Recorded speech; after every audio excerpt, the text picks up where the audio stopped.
Hey, what's up, Savage Grom 717? Doing a little maintenance on the Grom. If you can't tell, everything's naked on the bike.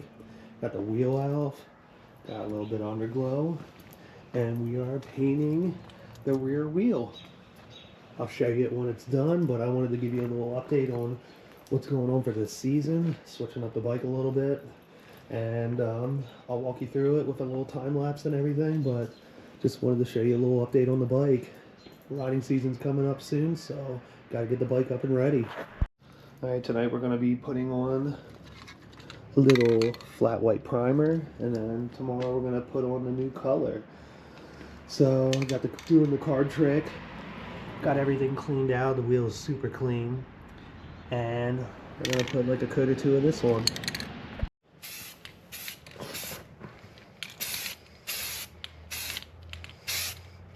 Got 717 Savages doing the first coat on the Grom wheel.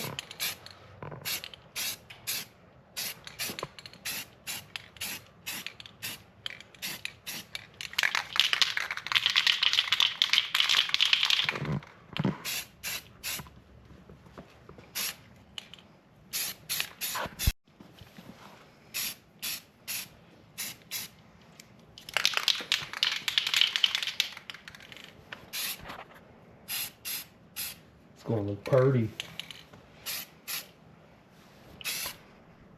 Alright, for the first day we got the primer all set on both sides, so that's all good to go. Tomorrow or the next couple of days we're going to be painting it the color. I got the sprocket all cleaned up. Thing looks spotless, man. Clean that all up. I'm back at it again, so it's been a couple days to almost a week, but bike's still apart. I've been doing a lot of stuff.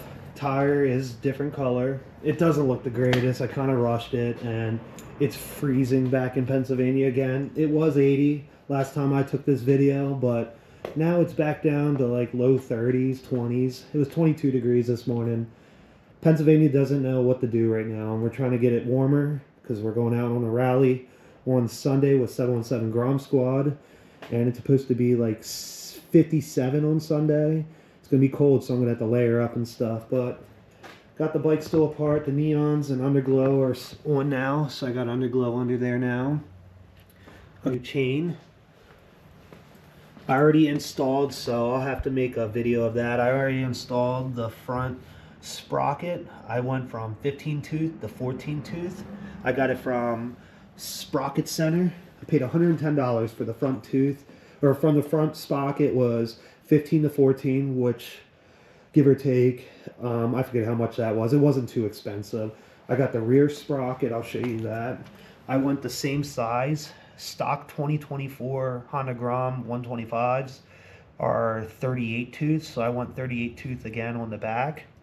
It just has no backing on it anymore, so that's going to look good. And I got new locking nuts on it. And then I got the wheel, so I'm going to start putting stuff back together, and I'm going to time lapse this for you guys and let you know what I'm doing, and we'll get this girl back together and see what her speed is now. So now that I went from the 15 to the 14 tooth in the front, my top end will be a little faster, so I can get the bike about 65 miles an hour on a good day. So it says it can probably reach up to 70, so we're going to try that. I know the speedometer is going to be off, and I don't think I'm going to do it right now, but you can fix that with buying something to recalibrate it. But I'm going to wait for now and just ride it with the speedometer off a little bit. But I'm going to try to get this bad girl back together and get a first startup today, because it hasn't been starting in a while. I hope it starts, but it should. Alright, I'll get back to you. Alright, so if anybody has questions on the 2024 Honda Grom, you got these little weights that go in here. So most people think they go in like that, which they don't. They don't go in like that. So they have a little indent in them. I don't know if you can see it, but they have a little indent. You're just going to slide them over these little tabs here and just push them down in. So you push them down in, help you guys out with that. And it's cold, so they're not going in the greatest, but make sure they're tucked down there good. Make sure your bearing's good. If you need to put a little lithium grease in there, you can. I don't have the nuts locked down in torque spec yet, but I have it on the back of this so far. So we're going to slide this down in. That just slides down in like that, and just give it a good push. You'll hear it go down in.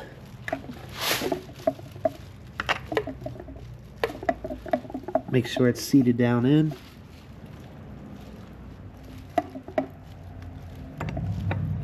Alright, so that's back together. We're just going to torque spec these, and I'll let you know the torque spec in a second. I forgot to tell you guys too, so there's a little spacer that goes on the back end, so you want to make sure that slides down in there. It will fall out, just give it a little push.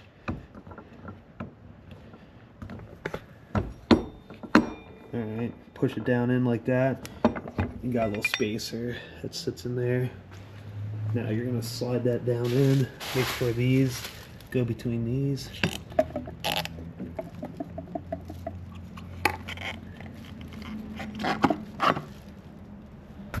Alright, I put them on a while. So the back of the rotor for Allen key bolts, they're M9s. They take 10 pounds for torque.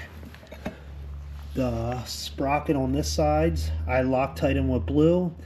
Their torque spec to 47 pounds. Now I'm going to fill it up with air. This rear tire, I have it from, it's City Slick. So it takes 45 pounds. I'm going to put like 40 in it.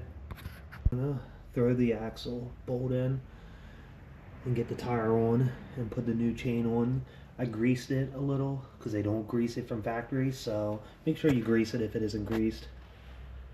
I know the color's off for a little bit, but here it is for now.